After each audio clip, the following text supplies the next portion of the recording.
So when did you get out? Because like I was saying, it looks pretty evident that you haven't been in for a bit with the, with all It's the only been school. it's only been 2 months. Really? That's it. Yeah. Jesus. So, So so where did you get out from? What were you doing or I guess after 2-8 then? so after 2A, I went on the MSG program, Hmm. and so my last 4 years in, I did two embassies, and then I was at their version of augmentation, like reaction force that based out of Quantico. Oh, So okay. ended up at Quantico. Okay, interesting. It's good that you're MSG because one of my Uber drivers when I was in Arizona last week, they were MSG, so I got to brush up on it a little bit. What all if I have it right, your Instagram bio, don't you have like a ton of flags there or something like that? Yeah, that's like all the countries I've been to, whether it was in the Marine Corps or like I lived in Europe as a kid because my dad was in. So it's like Mm, every country I've been to. But since joining, like from deployments and then embassy duty, it's probably been like the majority of those countries. okay. So Yeah, when I saw all the flags in your bio, I immediately was like, okay, like has to be MSG or something like that. yeah, Yeah. And yeah. and then I unfollowed you because I found out you're a Commanders fan, so that kind of killed it for me. So Oh, damn. What are you? no, no, I'm kidding. It was what? it threw me off because like I'm like, okay, I'll get to see if I recognize him or not. And then I saw all like the Commander stuff. I'm like, dude, this guy's got to kill it for me right now. Like I just met him. What? Who's your team? Tampa Bay Bucks. So I have a little bit of a yeah. Oh, yeah. And then you guys beat the Lions, and like I don't have a thing for the Lions necessarily, but it's like I want the Lions to have their storybook ending, and now it's the Commanders and Eagles. It's not a novel, it's not exactly like a story that you'd write. Like it's I'm just excited to finally see them in the NFC Championship for the first time. Really, I think the last time they won was like '05, but I was I was like 9, and yeah. so I don't remember that. Shoot, did you So guys have that was like Sean Taylor days if I'm not mistaken. That had to have been that I think that was like around. I don't remember which year he died, but I think it was '07 he died. So yeah, that was like one of his first years. damn. That's wild. And then you have your Penn State. Then I take with the hat. Yep. Yeah. Yeah. How'd you feel about you guys getting? Was it Notre Dame that you fell to in the playoff? Yeah. That was depressing. I felt bad for you guys because you're the one team I think that was really good, but you guys couldn't catch a break because Oregon beat you guys in the Big Ten. Then you fall to Notre Dame. It's like you're the one good team that had no, like, wasn't acknowledged. Yeah, we probably had the easiest route in the playoffs, and then Hmm. shit wide receivers who they had 0 receptions that game, and they were just one step ahead of us in the second half. So Okay. Now, just to get back to the subject matter stuff, how was MSG duty when you were there? um, it was really fun. I mean, my first post was Poland, Mm, um, okay. but you know that was right. I literally PCS to MSG like a month after we got back from the MU, so it was still like high COVID, so everything was closed for Interesting. like my first 6 months there. So Hmm. we couldn't really travel, but I mean, going out and Were you there when having were you there long enough to see Ukraine, like when Ukraine got invaded? Because I imagine being right next to that had to have yeah. kicked So your plans. I saw they were doing some stuff at the embassy. They were taking things out, using us as like a stopping point to take it wherever they needed to go. But I left like weeks right before the invasion actually started. So Oh, okay, you hightailed out of there. Then you got lucky. yeah. Then I went to Iraq. So No, yeah, I take my words back. I spoke too soon. well, no. Well, here's the thing. Iraq 2021. Never thought I'd be walking around in Silky's tank tops and Crocs at a pool getting drunk. So on Really? the, yeah, it's the biggest embassy compound there. There's so much security there. Minus what happened. When we got pushed down to the Red Sea because it got attacked. But other than that, it was just like drones and rockets getting every once in a while being shot over the compound. So then, you have to go into like bunkers, but wasn't even directed at us. So it's like, okay. Okay. So in a weird sense, it was actually kind of fun being there in Iraq. Oh yeah, I met a lot of good good dudes, all the contractors and stuff. I was going to go back there to work, but now that I'm engaged and getting married, I was like, I probably shouldn't go back over there for, months on end. Yeah, no. I mean, I imagine the bread's probably pretty good, but yeah, the wife, yeah. I don't know anything about your family, but I'm sure any wife would not want that. Yeah, no, it would have been really good money, but, is what it is. So what do you do now then? Or what are you going to do? Right now I'm doing security contracting for the Department of Justice. I'm still working on Quantico. So. Oh, okay. Yeah, with MSG, I got a nice little clearance, so that helped me get this job. So, yeah. Okay. Now, is your, like, the place you work, well, if you're on Quantico, are you working with like the Marines then, or like on the Marine base then? No, I'm inside the FBI compound. Really? Okay. Yeah. So this is actually interesting you bring this up. So you're in the FBI compound, and if I'm not mistaken, Trump did just release all the files about JFK, MLK, like all that stuff. So you're going in the FBI at a really interesting time right now. Yeah, it's going to be interesting. I don't really know much about that. I don't think that's nothing that I deal with or whatever. So who knows if I would ever get to see that stuff, but Now, is there anything that you have been briefed on? Like, I'm in New Mexico where, like, aliens are a big thing. Like, there's got to be some government secrets that you're aware of or something like that. No, nothing. It was actually funny when I had to go do briefs with the agency when I was at MSG. And we were waiting, and we were just like, it was like, the first day was like a job fair, basically. They were trying to, like, recruit us. And, like, they're like, you guys have any questions? And someone was like, so who actually killed JFK? So I was just like, geez, dude, come on. Yeah. Well, thankfully we'll know. I don't know how long it's going to take for those files to be released, but maybe we'll get some closure with that. Yeah, it seems like Trump's just doing a big fuck you to everyone and just doing whatever he wants, which it's going to be interesting. Oh, yeah. It's just... one of my guys in my platoon, he talked about it when we thought he was going to get reelected in 2020. But, like, now that he doesn't have to get reelected anymore, it's like he basically can do whatever he wants. He doesn't have to appeal to anybody now. It's not run. He can't run again. So yeah, that's what everyone's been talking about. It's like, yeah, whatever. Who cares? Mm-hmm. Yeah, who cares? He's going to take over Canada, Greenland, Panama. And I started reading that shit. I was like, what the hell is going on?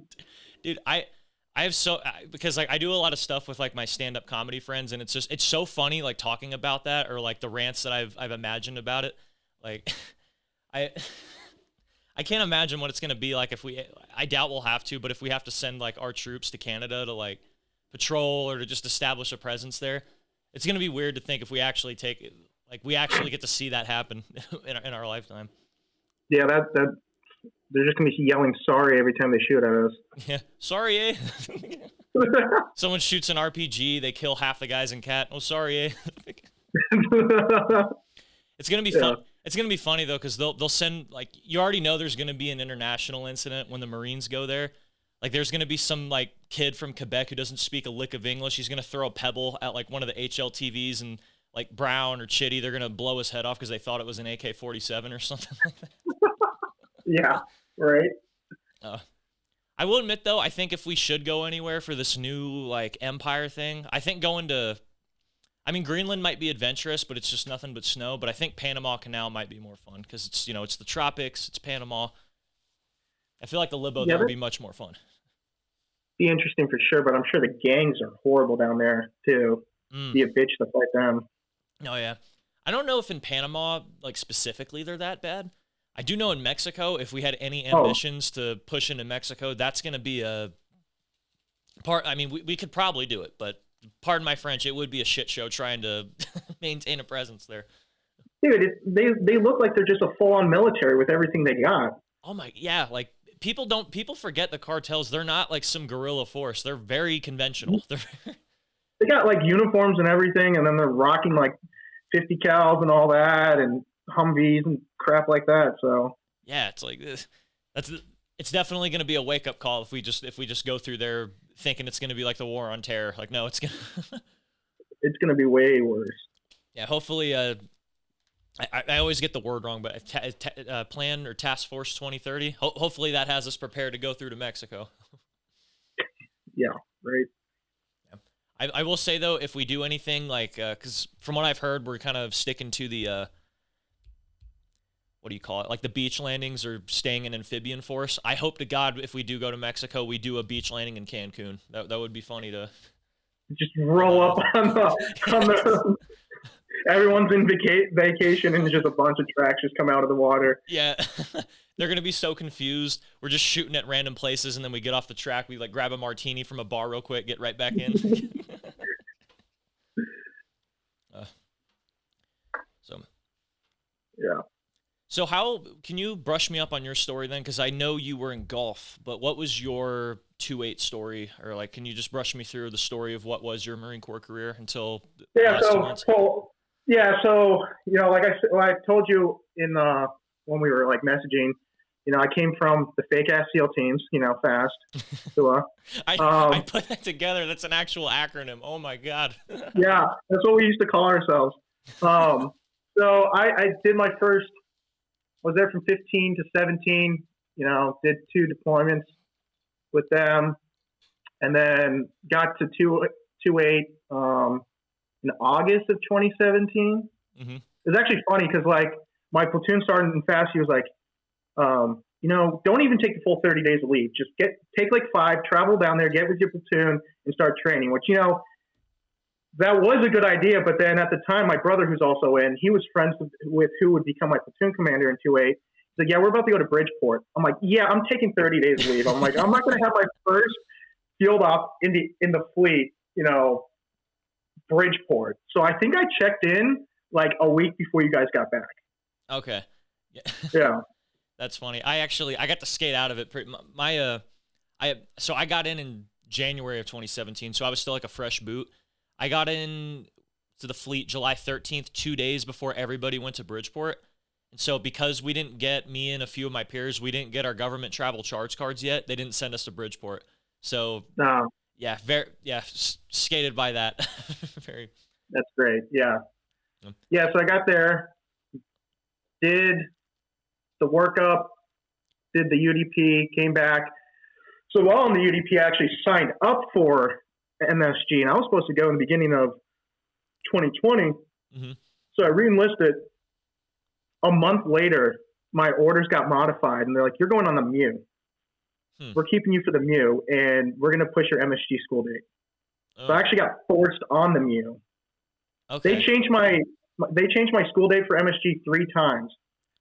The last time they did it was while we just got into port in Jordan, and I got an email from the MSG recruiter. It was like, we're excited that you're reporting in April, and this was like January. Yeah. And so like we're doing like a resupply, and I had to get out of the line, get on the phone, try to call them, you know, wasting money just to call back to the States. So I was like, yeah, dude, I'm in Jordan on a boat. He's like, what? I'm like, yeah, they were supposed to modify my orders again. And so that was a crap show. And so eventually it got pushed to December or October of 2020. Now, when you say they, if I could cut you off, who was they that pushing your stuff? Was this the battalion, or who had the jurisdiction to do that? Well, it's the career planner who's supposed to fix all that. So once they essentially, I don't know. My guess is like someone higher up in the command saw that. They're like, you know what, we want to keep him. He's a squad leader for this next deployment. Mm-hmm. So they must have contacted the monitor or whoever and got the orders changed. And then I had to deal with the career planner to get it modified. And he said it was good. Apparently he never did it. So then I had to go to CLB's career planner that was on our boat, and he had to do all that stuff. Okay. Because they were like, no, we're not going to fly you back early. You're going to do the whole, MEU. So. No, of course. Now, I will play devil's advocate for a moment. That MEU, very notorious for being a, not a lot of good events happening in a row, but like that MEU did seem very promising because we had like a whole, like we were promised like Morocco, France, Norway, like we were promised the whole shebang. And then when, Soleimani happened and then COVID, that threw a dent. So like in the beginning, were you like, you know what, I'm going on this MEU, but this might actually be fun. Like, did you at least look forward to it? Yeah, so like, when the initial like thing happened where they're like, you're going on it, I was pretty butthurt, but like doing the whole, I would have hated to have done the whole workup as a squad leader and everything, becoming really good, loving the guys that I had in my squad, and then not have gone on deployment. So like at the end of the day, I'm glad I went on it. Okay. It was, didn't get off much, but it was we had some fun times on the boat, to say the least. Yeah. So I mean, shoot, this podcast in a way was born out of that. So that's yeah. Way to look at it. No. What boat were you on then? Were you on the New York? If I have that right? No, I was on the Broke Hill. Oak Hill? Broke Hill, yes. The Broke Hill, yeah. Nothing like having the commander of the boat rapping on field day, and then your guys' bathrooms breaking down. Oh, gosh. I felt bad because weapons platoons, berthing was right below our bathroom, and there's, I mean, I don't know, I can't remember if the priest told you anything about that, but like the shit water went into their berthing like 3 or 4 times. No. Yeah. And then like we'd be walking down and like, bathroom was closed. We go down to the other decks to go to the bathroom, and you just see all weapons platoon just like sitting outside their berthing. It's like, what happened? Like, it just flooded into here. You see, this is more that's more concerning than COVID to me. Like that's something you should wear your mask for, not the. Yeah. Like all that nasty crap getting on all your shit and whatnot. Oh, good. Now, I will say though, like, so what was your synopsis about like being on the Oak Hill? Because I was on the Baton, which is like one of the bigger ships, and I only was on the Oak Hill for like a week, and I loved it. I like the small town kind of vibe, and you can go outside whenever you want. What was since you actually were on there for the duration of the MEU? No, yeah, I guess we were definitely lucky not to be on the big deck because you guys were in flight status all the time. You couldn't really go out. Yeah.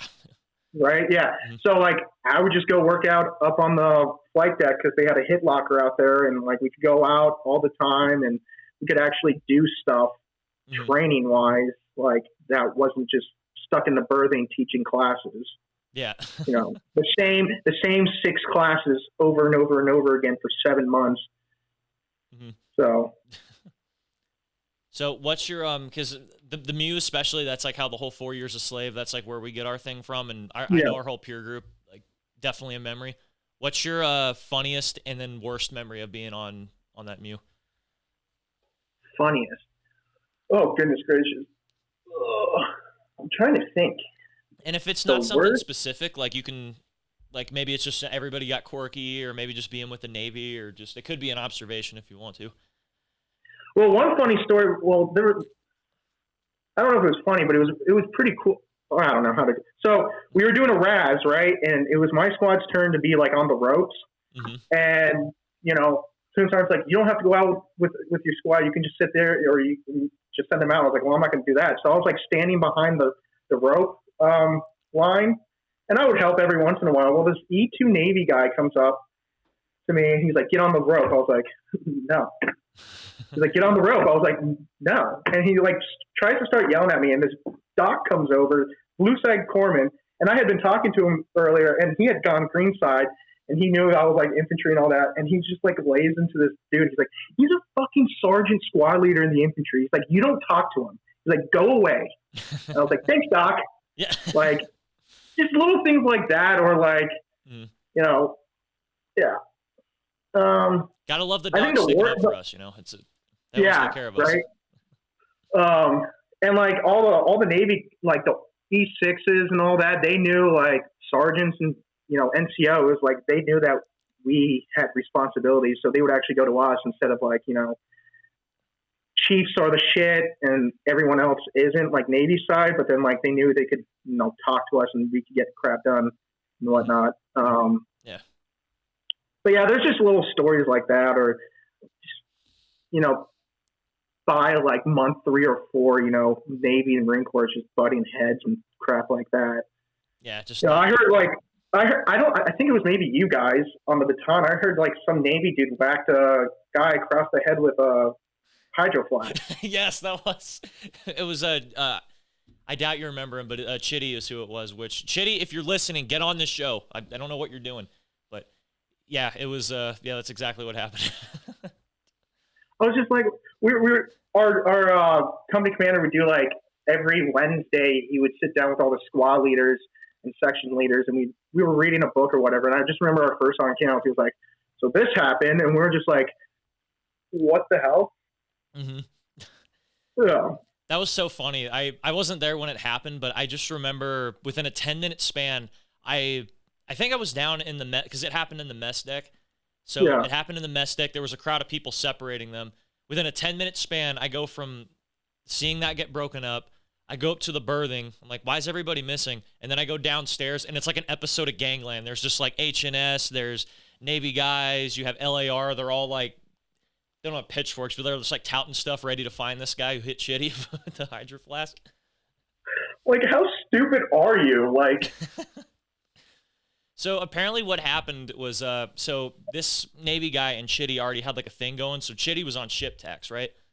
They Yeah. were doing the dishes or something like that. And the guy from the Navy side was just, he was just like in a pissy mood. He was on the boat, just, you know, very like rough to deal with, very confrontational. And Chitty, like, I don't know if you've seen him or know him, but he's like 6'3". He's got like a boxing background. He's like, you know, fairly athletic guy. So at one point he had to wrestle this Navy guy to the ground to like, because they were getting like in each other's faces. So I guess the Navy guy takes that personal, and then out of the blue, Chitty's playing Uno with one of the guys from LAR, grabs a Hydro Flask, and he goes, "Hey, Chitty," and doink, just hits him right across the face. And I remember talking with Chitty about that because he came up to the berthing. His eye was all swollen and he had glasses on. He's like, you know, I remember feeling okay. Like, I remember hearing him punch me. And I'm like, okay, he punched me. But as I'm to the ground, like covering up, I'm like, man, this punch really hurt.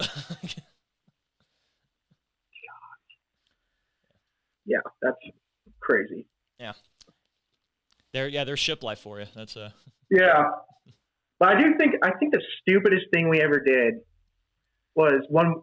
I don't know if you guys did it, but we did an amphibious assault on a tiny ass island that was part of. I know Fox did some stuff too. Is this the Trash Islands that you're talking about? Yes, Trash Island. Dude, we assault the beach. We set up a 360 on the edge of the entire island and just look in the water for 10 hours.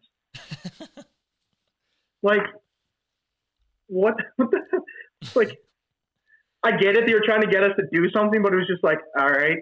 Because like Recon or whatever they were called had already landed on the beach and they were already on there. And then we get on there and it's like, oh, cool. We don't even have role players to, you know, shoot at. And so we just sat there.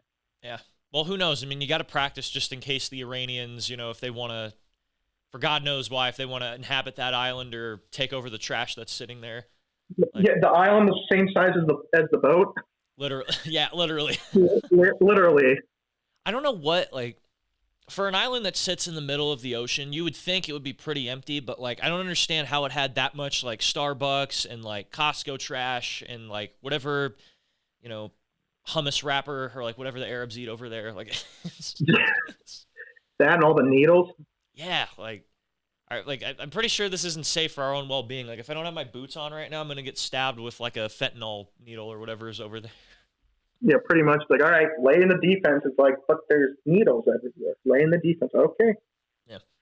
So, did you go on the UDP? I take it was the UDP after the MU. So you were in Japan. 2020. I did the UDP. I did the 2018 UDP. Oh, okay. Oh, shoot. So we were together then on that one. Yeah. Okay. So you were with golf. I'm trying to. What floor? I know there's two barracks, but I forget the name. What floor were you guys on? Oh my gosh. I think it was the second floor. Second floor. Okay, that sounds about right. Yeah. I highly doubt maybe we came across paths at one point. I don't know, but just trying to piece that together at some point. Yeah, because like if you came in at 17, all my boots were like your peers. Yeah. I'm trying to think if there's any golf guys I remember, because all the line company guys, it wasn't too much of them, but yeah. Who were some of your like boots from that time, if you can remember? For the MU, or excuse me, for the UDP, I had Ethan Davis. Okay. I'm trying to think. Oh my gosh, that was so long ago. Benavides. Everyone called him Benny. Well,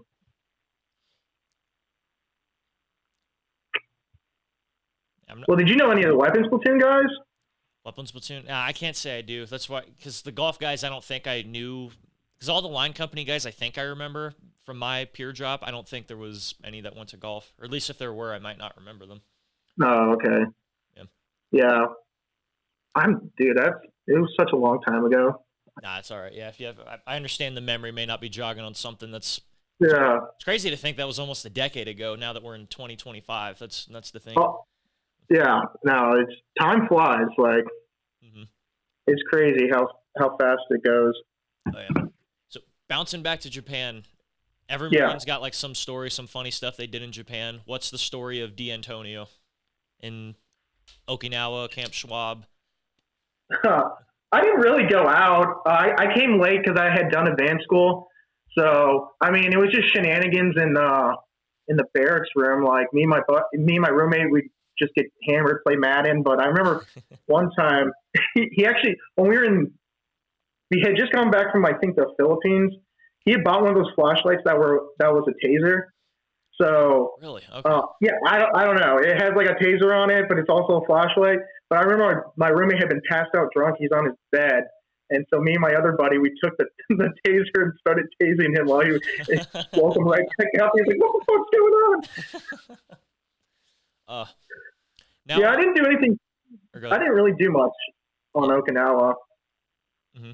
What about the Philippines? Because I know, like, my whole platoon, it's like a whole trip in and of itself when we went there. But what was that? Because if you were in Balgatan, then you know half the stuff I know. So that's already a good start.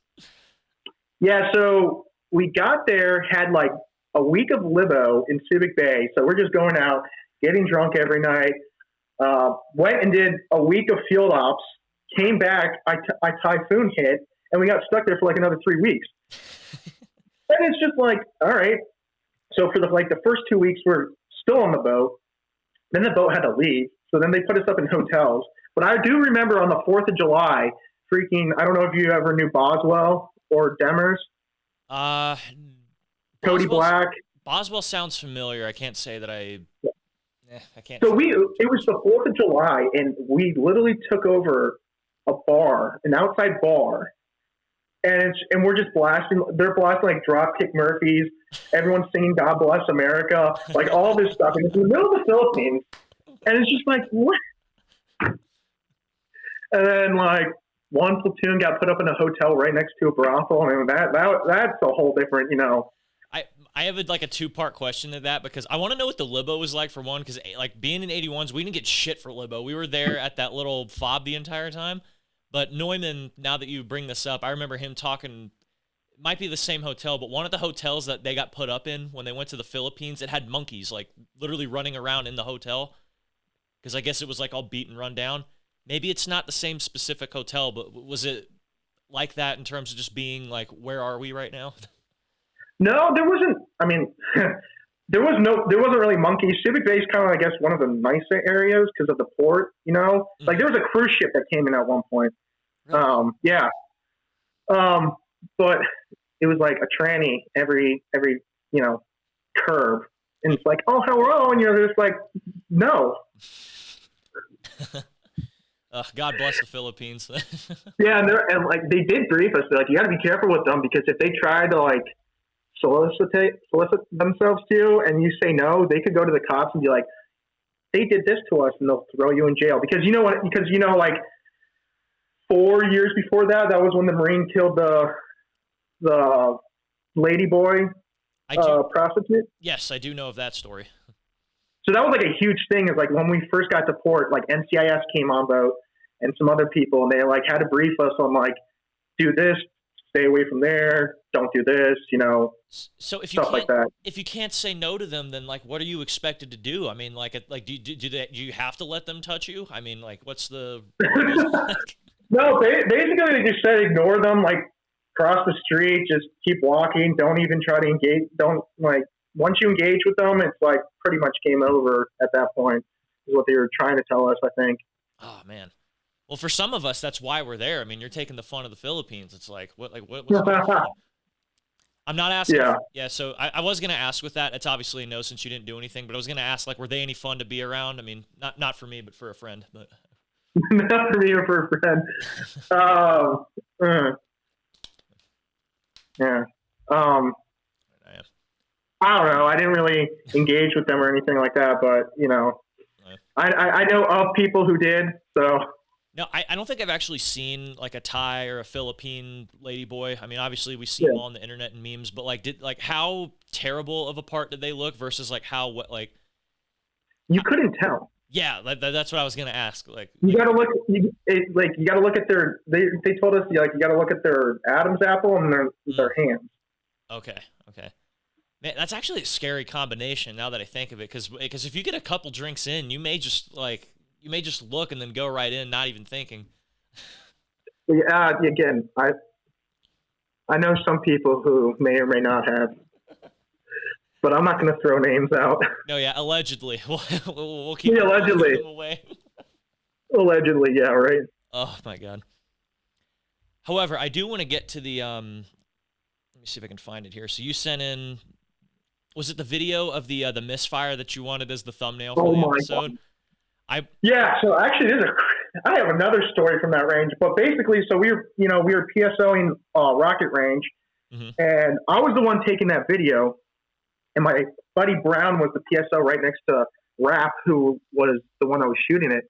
Yeah. And it just so happened, he was like, hey, can you videotape me shooting my rocket? I was like, yeah, dude, I got you, because we were alternating shots, and it just, you fired, you see that little smoke, and I'm across from him, and I even was like, oh shit, like, no, here we go, and like, Rap kind of like went blank, and luckily Brown started counting the misfire, and then like 3 seconds later, just,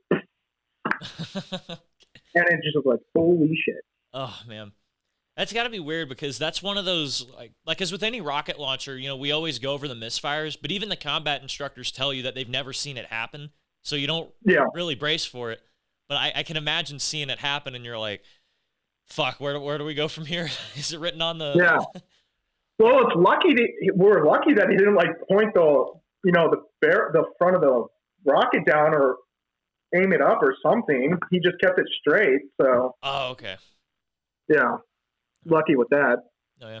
Well, then another thing that happened on that range, so we were doing 203s and 320s as well. Yeah, so what exactly, if I could cut you off, what exactly was that range for? Like, were you guys there for an op, or was it just like a weird BZO range? Like, what was going on? No, so it was beginning the work up for the MEU, and our company did a rocket in grenade 203 range.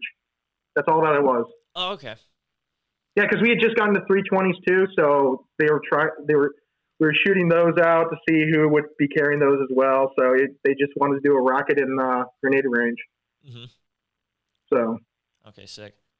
Did you slightly like shit yourself when you were like seeing the misfire go through, and then when you see the round go off, you're like, oh, did you get started? Oh yeah, dude, like my heart dropped, and I was just like, butthole pecker factor was like. Oh, and I wasn't even the PSO right next to him. Yeah. And I was just like, oh, shit, here we go. And then as soon as that went off, like, my heart rate just went from, like, 150 to, like, back down to normal. I was like, oh, thank God.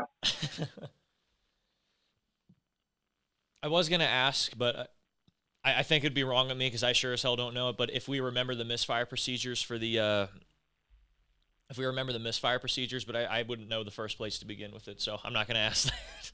Yeah. Yeah, no. Yep. I couldn't tell you. For rockets, no. Yeah. And then the other one that you sent, so, I'll just play this one because we'll end up putting it on the show anyway. Let me, and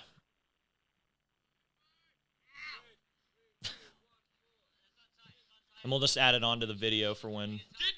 Yeah.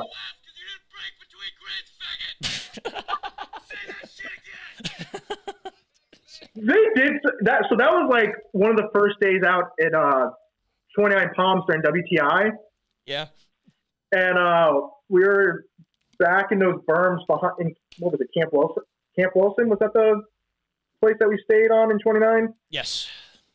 Yeah, so we're at Camp Wilson, and they had those berms, and then they had like an open area. We were out there, and they did something to piss us off. I don't remember.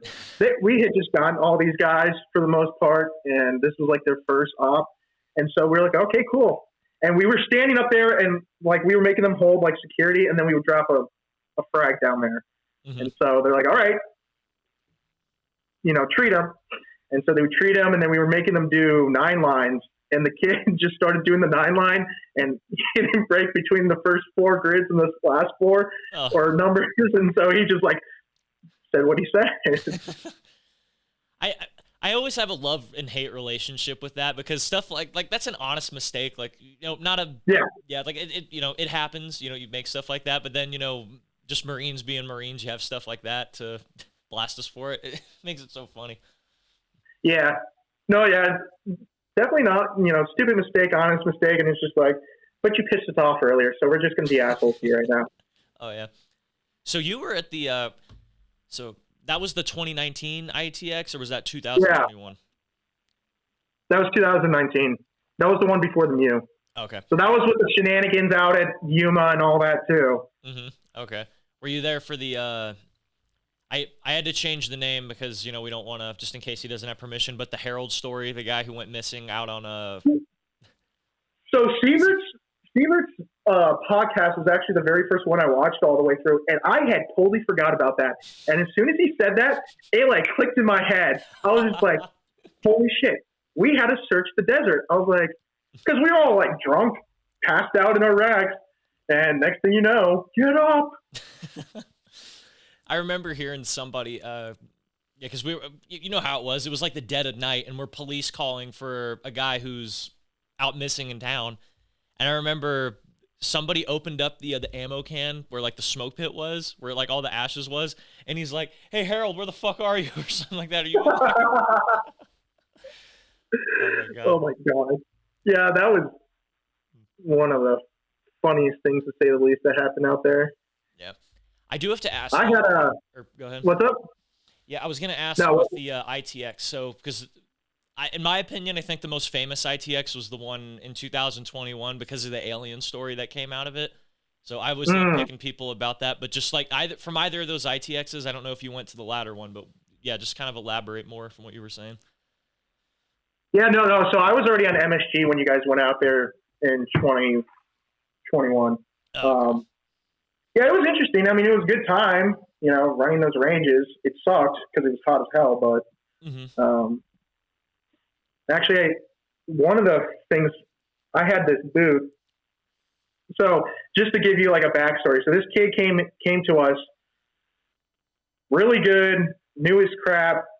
Then his dad was dying, so they sent him on emergency leave. Okay. And then it turned into RA because it was taking so long. And then his dad wasn't dying, so he brought him back. When he came back, he was fat, lazy, had zero motivation to be there. We had a threat. He was getting threatened with the brig because he was talking about not showing up to fly out to WTI and all that. And so that happened, right? So he went from really good to this. Mm-hmm. And so we're prepping. We're getting our safety brief for 410 Alpha. We're about to do a platoon run. I think it was platoon. And earlier in the day, Mortars asked for a working party to help them carry out ammo cans to their MFT, right? Okay. Well, we finished the brief, and my platoon sergeant's like, I need so-and-so's squad leader, team leaders. Get the fuck over here now. Oh, no. And Staff Sergeant Moore was this 6'5", bald, scary dude, yeah. We all know someone who looks like that. combat vet dude, scary as all hell. And I'm like, what just happened? We were in a safety brief, and we get to him, and he's like, drop your rifles, follow him. And he was like, run. I'm like, what? So we're sprinting after this kid. And I get up to where the mortar section leader is, and he clotheslines this Marine. And I'm just like, I run up to him because I was like, what the hell, dude? And then the platoon commander for weapons was like, no. I was like, what's going on, sir? He's like, he lost 2 ammo cans worth of HE mortar rounds. Oh my God. No. And then it turned into my platoon sergeant trying to stop us from like pushing him down a wadi. Well, it turns out this kid like just hid them. He just didn't want to carry them anymore. Yeah, I was gonna ask, like, where do you he lost them? Like, what happened to them? Like he literally threw one down a wadi and like put some under like bushes. Huh. Okay. So yeah. So that was just like one of the stupidest things. I just like. Mm-hmm. Yeah, not to get all like big ticket Marine Corps and stuff like that, but I can imagine like it's crazy to think like that becomes like the hard stuff. Like that's way harder when you advance in your Marine Corps careers, just trying to deal with people and have to work with the human element when stuff goes wrong like that, or having to discipline or do stuff like that. And since you've done a little bit more than most of us and done quite a few billets, I'm sure you could probably rant on that or talk about that a little bit. Yeah, I mean, that MSG, it's different with that because, like, I got yelled at and talked to most of the schoolhouse because I was trying to, like, yell at, privates because they're being friendly or being boys with, like, sergeants and stuff like that. Because you get, like, every single MOS, right? And, going from the infantry to that, dealing with pogues all the time, that was interesting. Trying to, like, get them to do what you need them to do. Everyone's lazy for the most part. And they're like, that was probably the most frustrating time ever when I was in the billet over people. Or the fact that a lot of them think they know tactics because they go through a week's worth of CQB in the schoolhouse. Yeah. And they think they're gods of, tactics, but you're admin. You don't know. You don't know as much as you think you know. Yeah. Or they're like comms or something like that. So I don't know. That would probably be the most That was probably the most frustrating time as being in some sort of build and trying to get people to do things. Because like out at like post, it's shift work. You got dudes on night shift, midday shift, and morning shift. Getting them to clean like the damn house or something like that is like a nightmare. Yeah. You tell them to show up at this time, and half of them, they're like, well, it's my day off. It's like, cool, dude. Doesn't matter. We're cleaning the house. Or so they'll just go off and be somewhere else on somewhere else on the compound doing something. It's like, no, you were told to be here. So do it. Yeah. What made you want to do that? Because there's a handful of B billets that you can pick from between like recruiter, DI, MSG. But what made you want to pick the MSG route? I was in my AIC, and some sergeant that was going through it with me, he had done it, and he pretty much convinced me to do it. Okay. What ultimately sold you on it? Was it just the travel? Was it just the, structure of it? Did it have was it just not being a recruiter? Did you hate something else that you wanted to avoid? No, it was the traveling. I mean, growing up, I moved like 5 or 6 times because my dad was in. So, living in Europe as a kid. And then I also wanted a break because by the time I did that MU, I had done 4 deployments in under 4 years. Whew. Okay. Yeah. And I wanted a break thinking that would give me a break, but then you move every year on MSG. So, and then when I got to my last unit inside MSG it's the Marine Security Augmentation Unit, which goes and augmentates embassies. I went to Haiti twice for 3 months in the span of like 7 months. Okay. Yeah. Did you happen to go? I doubt this was the case because I think this was fairly recent. But did you go to Haiti when they had that? I think it was the coup that they had, or the gangs when they overtook the government. I think it was in July or something like that. No. So I went July to October 2023. Oh, okay. And then January to March of last year. Oh, okay, January to March. Okay. So there was a lot of shenanigans that went on there. Yeah, it's Haiti. Yeah. But they were doing a lot. They were doing a lot of stuff there, but they hadn't done the coup yet. Okay. So.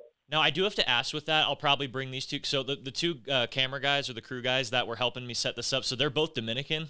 I'm sure. Do you guys have a lot of like is Haiti pretty crappy, or like do you guys hate on Haiti? Is it like a rivalry thing that you guys have with them? Yeah, crazy stuff. Okay. Yeah. Now, just to ask you, Mark, so like when you like everybody talks about how like Haiti, like it's almost like it's anarchy. It looks filthy when you're there. Was it like that when you showed up? Was it everything advertised, or what did you think of it going in? Oh, dude, it's trash everywhere. Like we would be going. Like I remember when I was leaving the first time, we're going through the streets, and first of all, like there's no rules to the road. There's no like one side, like, and then when you're in a convoy, like a diplomatic, in an up armored convoy, like you have to make sure no one cuts in and all that. So like the drivers are just driving crazy. We have kids jumping on our cars, trying to ride on with us and stuff like that. And it's just like, it's complete and utter chaos there.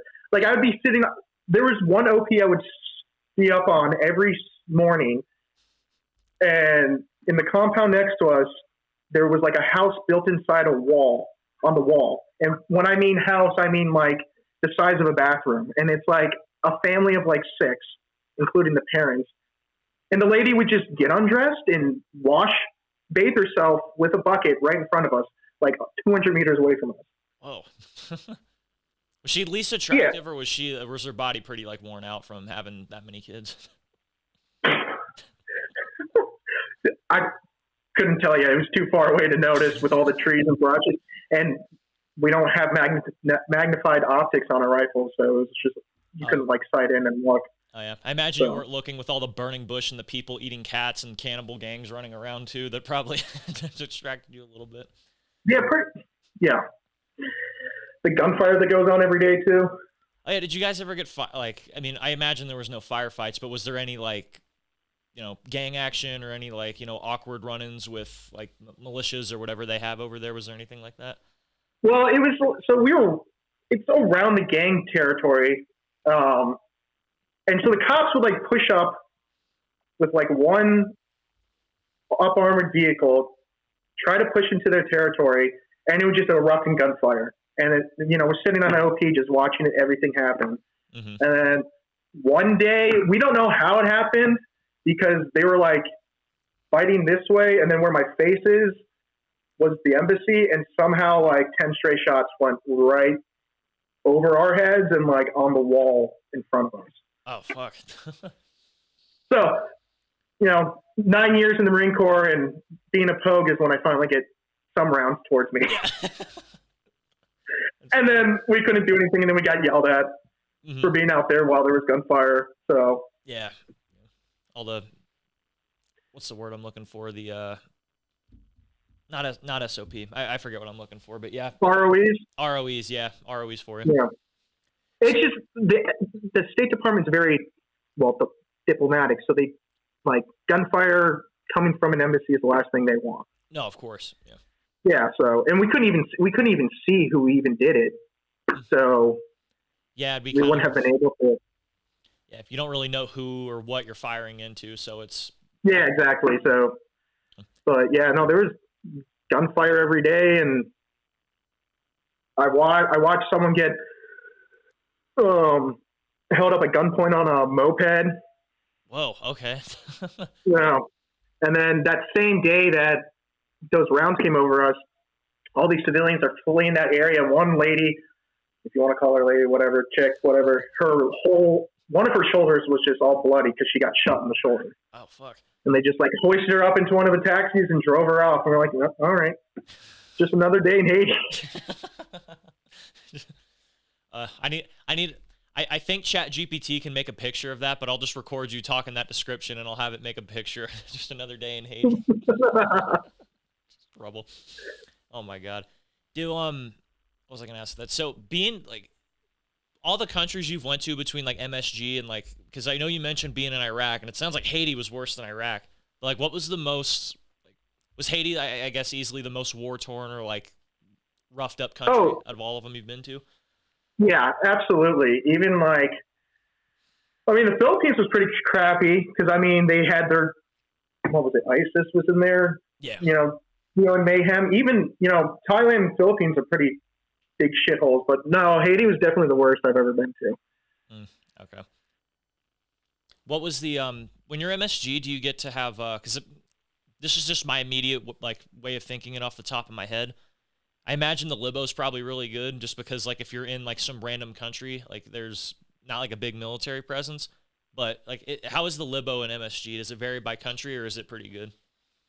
So it's by country. Like Iraq, we couldn't go off the compound for obvious reasons. It's Iraq. Okay. Poland, yeah. Once my days off are my days off. Like, and then after shift, I can do whatever I want to. So I could just walk around Warsaw and do whatever I want. You could take 2 overnighters a week or a month, excuse me. So you could submit for that, and you could just take a train and go to another city if you wanted to. Okay. There we go. So right. It's pretty nice, but yeah, it changes from country to country. Okay. I think the last thing that I can think of that I would want to talk about is just like, I guess your time in golf, since it's still predominantly 2-8 that listens. But yeah, how is if you could articulate for me the identity that was Golf Company when you were in, could you try to paint that picture to the best you can? You know, I'm not playing favoritism, but I definitely think golf was probably the best company during the MU, in my opinion. Yeah, it's our command was freaking stacked. Major During is an animal. Mm-hmm. Like, best company commander I've ever worked for. Yep. He's probably the one I ever thought I was like actually prepared to go to war to. Okay. Like, you know, there was some stuff that we were like, why the hell are you doing this? Like, after each hike, we had to grapple and fight, and this dude was just like, one of the days, he was like, anybody can call me out and we'll box. And one of my team leaders called him out, and like, they're going, and Ben's trying to get in some good punches. Major During hits him a few times, and like, you can tell he's hurting. And then at one point, Major During just opens his arms and just lets him do free punches on him. My God. This dude was a tracker during the initial push, got out, contract, came back in, and did, I think, probably at least 2 combat deployments as a platoon commander. This man has always been something of a legend or like a myth to me, but like if you need to, like, so remember how I texted you about how we're gonna do like a call out, or you have to like call someone to get him on the show? We need to get him. I need someone with his number. We got to get him on. I don't even know. I don't think I have his number. I'm sure my old platoon commander. Major or if you're still a Major During, if you're listening, I will offer to box you if it's that tempting to get you on this show. You can beat the shit out of him if you need to. Yeah. No, he was I don't have his number anymore. Yeah, freaking animal. And then First Sergeant McAdams was the only First Sergeant I've ever liked. He was always a funny one. We did a hike with you guys right after what exactly happened? I forget. I think we were going to was it Dubai? Yeah, it was Dubai. Yeah. Yeah. Oh my gosh! But we did the stupid. You did the hike with us? Yeah, we did the hike. Where we just the laps around the shipyard. Around the port. And then I remember we unpack. We're ready to go on libo, and then this motherfucker, First Sergeant McAdams, he's like, "Real G's move in silence like lasagna." They're just some stupid shit like. He had the most ridiculous insults and things that would come, like. So he had First Sergeant's bench in our company office. Okay. That if you got trouble over the weekend, you're sitting there until he wants to deal with you. So all those squad leaders would come in Monday morning to like get word from our platoon sergeant, platoon commander. If we saw someone sitting on that bench, we would just sit there and wait in the platoon office. Like, let's hear what he has to say today. There was you would probably know this more since you guys were under his promotion stuff, but I think this was him. I'm 99% sure. But there was a first sergeant that, for whatever reason, when they would read the promotion warrants, I forget the line that says it, but when you get down to the end, there's like the discipline part. This first sergeant would yell out "discipline" just like overtly, like. That was him. No, that was him. That was it. It was just like you'd be fading out. You'd be like zoning out. And you hear discipline. And you're like, oh shit, we're almost done. Yes.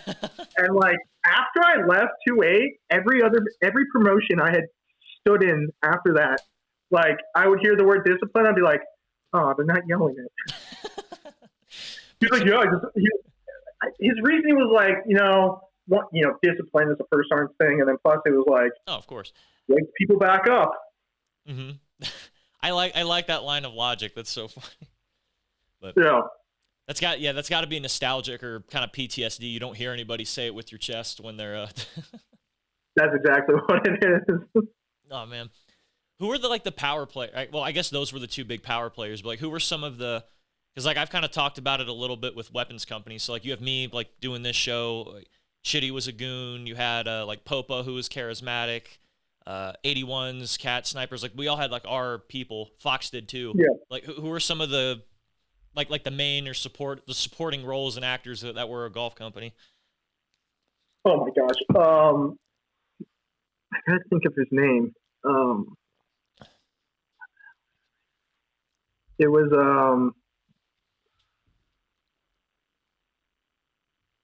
I don't know why I'm drawing on a blank right now. The fucking machine gunner section leader. What the hell was his name? The priest would know. What the hell was his name?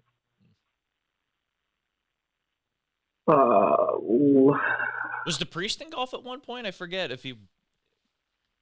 Yeah, he was golf for the Mew. Oh, okay. I must have missed that when I. Okay, I must have missed. Laster, that was his name. Laster. Freaking Sergeant Laster, or him and I. He was essentially almost the grand old man of golf company because he was just there for so long. But he was just a character, like really good section leader, but like always like friends with the command, and like they never like fucked with him or anything like that, and he could say whatever he wanted in front of them and they wouldn't say shit to him or anything like that. Yeah. That'd probably be one of them. Mm-hmm. Yeah. Okay. All right. So before we begin the wrap up, I was supposed to do this at the beginning because I think that's how I wanted to do it. But whoever it is that you wanted to call out to be on the show, you're more than welcome to. If you want to do like call them up, have them live do it, that'd be preferable. All right. Who is it? Just to give me a heads up, who is it that you're? Yeah, it was one of my team leaders, Langford. Langford. Want me to just FaceTime him? You can FaceTime if you want, yeah. All right, let's see if I can. That name sounds familiar. Maybe I've heard of him, but I don't. Maybe I need to put a face. All right, let's see if he actually picks up. He said he was going to. All right.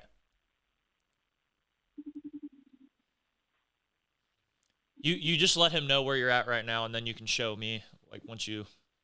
Okay. Yeah. Let's make sure he picks up first. Yeah. Right. So was he in golf too, or was this somewhere else?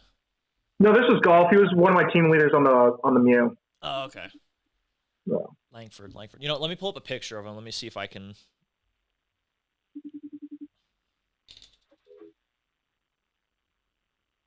Okay. Oh, Ben Langford, is that it? Yeah. Okay.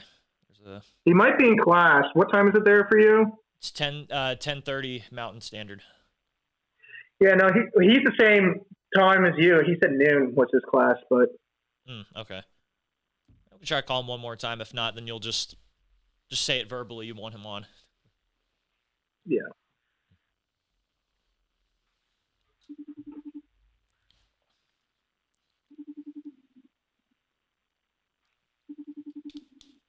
Do you enjoy being on Quantico, by the way? Yeah, it's not bad. I'm from this area, so. Okay. So you're fairly new. Yeah, I'm around family, so it's nice. Quantico's not bad. It's a nice drive. Mm-hmm. Everything else is up DC, and that's just a bitch and a half to drive up there, or I would have to move up there, and it's just expensive. Yeah, I see.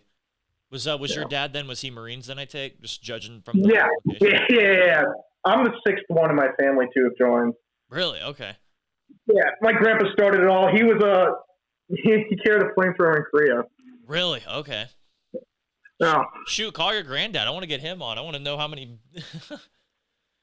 So would I. No, he's like 95, 94, 95 now. His mind's basically gone now at this point. But. Oh, okay. Yeah. I assume we'd be hitting a lot of streams and rocks and trails as he rambles through. Yeah. Well, if he remembers any of it now, but yeah. Yeah. Okay. He didn't pick up, so.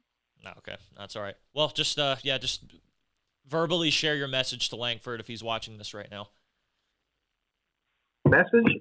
Hey, No, yeah, like if Langford's watching this right now, just like look in the camera and just tell him to get on the show. oh, hey Ben, get on the fucking show. There we go. All right. Yeah. So now that's supposed to be the beginning. That's my bad, but the ending tradition, I'm sure you've know, but you have to give advice to everybody that's still in. You just got out, so share whatever you want about getting out, or just the synopsis of your career, or just whatever you think anybody who's in could use.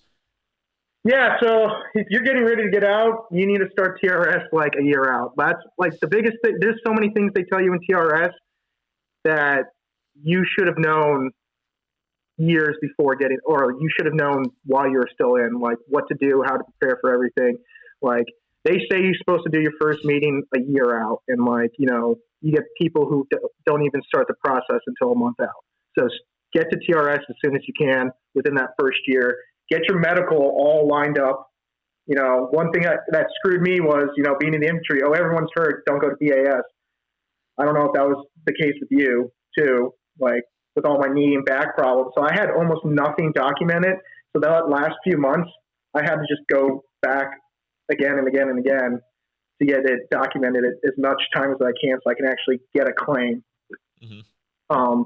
So yeah, I would say go to medical when you need to go to medical. Get everything documented because you deserve it. No matter how many years you did, like get that shit. Get what you're owed from the government essentially with that money. And yeah, just make sure you got everything lined up and ready to go, and not having to run around like a headless chicken when you have 1 month left in the Marine Corps. So no, yeah. Very much so. Yeah, coming from the FBI agent extraordinaire, I think that's good advice to. Well, I'm not me. I know you're not. I just like to make. Oh, I got you. Yeah. That's funny. Well, but yeah, that's about it. Okay. Go ahead. Yeah, I was just gonna say, I don't know if you go by Mark or D'Antonio, or if you go by your slave name anymore. But yeah, this was fun though. I like that. Yeah, man, this was great. Yeah. Or go ahead. Yeah, and then I guess one more thing is, if you're coming from security forces or MSG, know your shit. Don't be lazy and just enjoy your time. Get your knowledge down, all right? Because I was lucky enough with my seniors, because they're all combat vets, and they made sure we were prepared. But like, majority of these kids aren't going to be prepared to go to the fleet. So yeah, I love that. Wise words of wisdom from Mark D'Antonio. I'll keep in touch with you probably after, but I can't thank you enough for being on the show. This was actually really good. Thanks, man. I appreciate it. All right.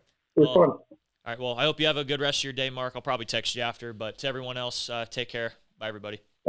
Bye.